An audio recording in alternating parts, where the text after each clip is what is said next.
right. Little Girl from bossa nova. Ipanema comes to mind. Yeah. Soft and sexy and sensual sounds. Yeah. Now that was nice and tasty. And what about something hard like rock? Well, when we go to rock, I usually kind of think of something crazy hard and.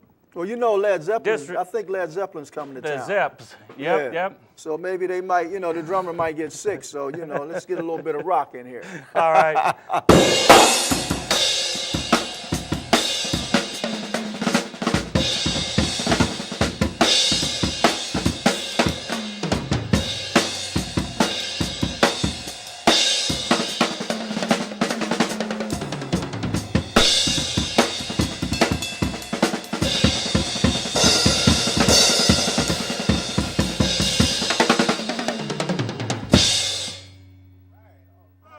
Better. Hey, feel good now? Got that out, huh? Yeah, all that angst. Okay, now what about jazz waltz? Oh, yeah. That brings me usually to the Evens and the Odds, an old Brubeck album where they had a jazzy waltz, and that's where I learned that waltzes don't have to be ticky-tacky. They can be... They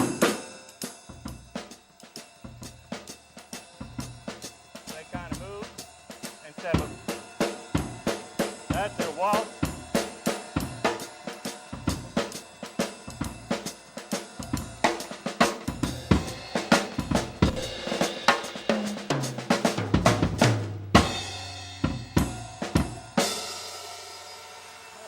All right. Grooves instead of boom, bop, bop, boom, bop, bop. Right. Now, what about mambo? Mambo. This is definitely south of the border. Mambo.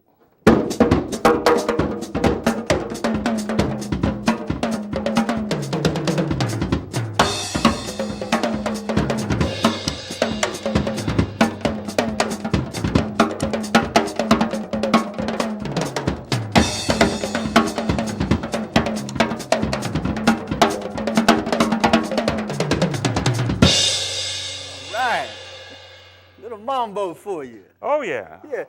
Bob, this is a very interesting looking drum kit, man. Could you tell us about this kit? Yeah, it's called a Thai Go kit. I'm not an endorsed artist or anything. I bought this on my own. It's designed for individuals like me that play mostly one show, one night, or one gig. You pack it up, you tear it down. It is very compact. It's made out of basswood and birch. Mm-hmm. So these are small drum sizes that get pretty big fat tones. And a guy named Ray Iotti from Canada, who had a drum company called Iotti Drums, for obvious reasons, designed this company and this concept. They actually are built in the Orient. They're well built in Taiwan, but they're a special drum set for people like me that have a lot of years on their back and also want something that's quick and easy to tear down, fits in a car trunk. You don't have that bass drum sitting in the back seat tempting people to break into your car. Yeah. But they're a blast to play, and they're very unorthodox, but they're fun. So what type of wood shells you said they are?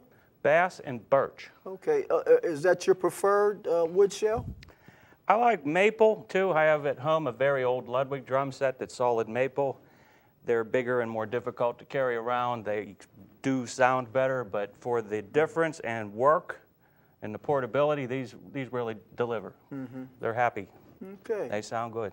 Now, I'm looking at your cymbals here, and they look all Zildjian. Yes, indeedy. They are all Zildjian. Unusual here, I have a K Zildjian made in Turkey on the bottom, a Vita Zildjian, American Zildjian here, 15-inch. Mm-hmm. Most people play 13s or 14s, and I know when we were setting up, you immediately spotted that. Yeah. This is an 18-inch Zildjian, has holes drilled in it. Used to have the rivets for sizzle. Mm-hmm. Sizzle cymbals kind of went out, and I took the rivets out. This is an old Vita Zildjian 20, and as these cymbals get older, the metal kind of ages and gets to be better. And this is a newer 16-inch Zildjian Crash. It's kind of a splashy cymbal, gets a bright sound, it chokes easy, and mm-hmm. It's a wonderful cymbal. They just sound musical together. Yeah. Cool. Well, what about your bass pedal there? Well, that's the Thai bass pedal. This drum set came with all the hardware, and I first saw Thai drums when I was watching a video of Michael McDonald. He has a really good female drummer they call Honey Babe, and she plays these Thai drums, the bigger drum set. But this pedal and their hardware really have a great touch, and this is lighter weight hardware so that when I'm carrying my case, I'm not struggling hurting my lower back. This pedal has great touch, it's lightweight, and it springs back and it kicks. Okay. Now, as far as your bass drum playing technique, are you more of a heel player or a toe player, or you fluctuate? Well, I think I fluctuate. If something's more like the Led Zeppelin hard sound, I'm likely to hit with the toe because I can put more weight. But if it's light and maybe I'm playing something soft and gentle, I'll keep that heel down so I don't hit the drum too hard and overpower the instruments that are supposed to be heard, like maybe your saxophone or whoever's playing the lead. Okay. Well, Bob, let me ask you this. I mean, you have experience in playing along with sequences. Yes, a lot of it, yeah. How did that come about? Well, one of my long-term friends and colleagues in music is our mutual friend, Walt Maddox, who does orchestral recordings, and we were using a rhythm section to the Buffalo Philharmonic Orchestra on reel-to-reel tape. And that's when we first met. We were doing shows, doing a tribute to Nat King Cole. And what that required was to put on a headset, and that orchestra tape is your metronome. And to make it even more difficult, it was a conducted orchestra. It's not in an absolute tempo. So it requires extraordinary listening skills to get where you are, because if you're a bit of a beat off, you sound like a train wreck and it's not going to be good. So it's an extreme discipline, harder than a metronome, but lots of experience. And as you know, we played our shows probably hundreds of times. And besides making some money, we made some real good friends and did things together that bond us and make us permanent brothers. Right. Yeah. Now, let me ask you this now. Yes. We're flipping the page back to the beginning. Now, when you were starting out, did you play along with records when you at home when you were first starting to play? All the time. You give me my favorite records, and I'm playing the drums to the records as loud as I can play them up in my room, making noise, scaring the neighbors, and maybe making my parents go down to the basement to hide out from it all. But yes, that's a good way to learn songs, and it's a good way to learn how professionals play, because you're playing along to their sounds. What about the timing, your timing? You think it helped with your timing? It has to, because if you can't stay with the record, your timing is not good. And if you fall off with the record, you don't have that discipline to stay in meter. And meter is what the drummer's supposed to deliver. Right. Okay, now one thing I noticed that you're a composer. To some extent, yeah. Some lyricist, pop songs, yes. Yeah, lyricist. You're a publishing member of ASCAP. Yes. Also a member of the American Federation of Musicians. Yep. You served 3 terms as vice president of the Pittsburgh Musicians Union. That's pretty impressive. Now, would you tell us a little bit about all that? All that is, well, let's take the composer. If you want to be a musician at a professional level,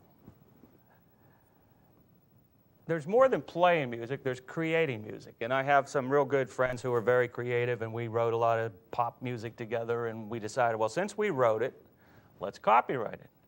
And once we learned how to copyright, we learned that, well, if you want to collect royalties on it, because we made some CDs, if you ever make money, which our CDs were not real well received, but we made them and sold a little bit, got some airplay. Well, you got to be a publisher with BMI or ASCAP to collect your royalties. In case you get lucky and a song hits, you got to do that. So basically, most of my music is written with one of 2 buddies of mine that we go back years, and they're very creative guys. But I did all this stuff as far as copywriting and doing the publishing, and we share rights. And we produced some CDs and some fun songs that never made us any money to speak of, but we had a great time doing it. And if someday any of these tunes catch on, our kids at least might get a few bucks out of it. Right. As far as the Musicians Union, I've been in it since I was a teenager. My high school band director sponsored me, and in those days you had to be in the union to play the joints that are out in Pittsburgh. And in those days we were playing shows at the hotels downtown. There was a place called the Holiday House. There was the Twin Coaches. A lot of places that had shows, and I was in R&B groups in those days where the bands that came in might be like the Stylistics or the Delphonics, and we were the warm-up and break band. But the union was there, and they'd come around, check your card, make sure you paid. The consequence is, besides those formalities, the union has a very good monthly newsletter. You learn a lot about keeping yourself up health-wise, keep yourself educated, stay ahead of knowing what's the newest technology. And as we know in our lifetimes, technology in the music business has grown by incredible leaps and bounds. And I know you do the technology because you've worked sound, lights, and all the stuff that keeps the shows running. But I think that all contributes to helping you be more professional, and it's a greater creativity when you write and play. Okay. Now, a publishing member of ASCAP, I mean, how does that tie into all that? What does that mean? It means if our CDs had sold, we would have made money. Okay. ASCAP collects the royalties. Right. And so if it goes into a television show, a movie, even a commercial, or any venue where it's used, and they even survey airtime, one of our CDs got a limited exposure in college radio in various parts of the country. If we sold enough and played enough, we'd have made some checks. Okay. Okay. It helps you make your money. Okay. Now, you served 3 terms as the vice president of the Pittsburgh Musicians Union. What was that like? Well, I mean, what did you do? I mean, the union tries to provide a better climate and condition for working musicians to have work, get more work, get paid for their work, and get paid as well as possible. Plus, through the musicians' union system, working musicians can be part of a pension program, so they have long-term benefits, and when they are in a senior level of their life, they have financial viability to live. They're not just out of work making no money, they have a pension. So there are those benefits. A lot of people don't join the union and play lots of jobs, and that's what they choose to do. And I got in young when I had to be in, and now I'm in it. And granted, I'm not as involved as I used to be. I just feel like it's my duty as a professional to belong to the professional organization. Okay, good. Now let's talk a little bit more about playing, if you don't mind. What about drumstick grips? You know, so a lot of people ask me sometimes, how do you hold the drumsticks? You know, there's a couple different types of grips. Could you show us some? Absolutely. The standard grip most teachers teach us has the left hand putting the stick right between the fingers, and the weight is at the thumb. And you control, with the upper fingers, the stick from flying out of control. And the wrist is supposed to do most of the work. You're not supposed to play like this. You're supposed to be able to work the stick with your finger control, which you can do. The right hand, my grip is always this, where the power and control is between the thumb and the forefinger, and these fingers control the movement. So if you see how this stick goes, without moving my wrist and arms, I can play. See how the forearm's almost going nowhere, but and there's another grip for left hand called matched grip, which is the same as the right hand. And back in the 70s when disco was popular, what I used to do is have a conga set to my left and timbales up here to be able to reach backwards and hit those drums on the old Donna Summer songs and things like that had all that Latin stuff. I needed the reach, and I started using matched, which in some countries is the traditional symphonic grip.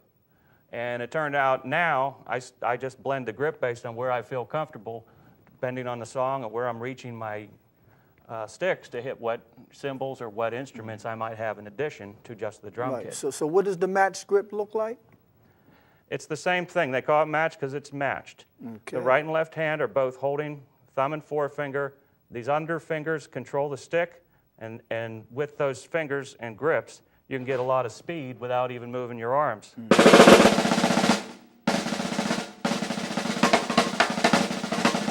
If you notice, hardly any of my upper body moved. And that's pretty much activity down at the snare drum without having to work too hard.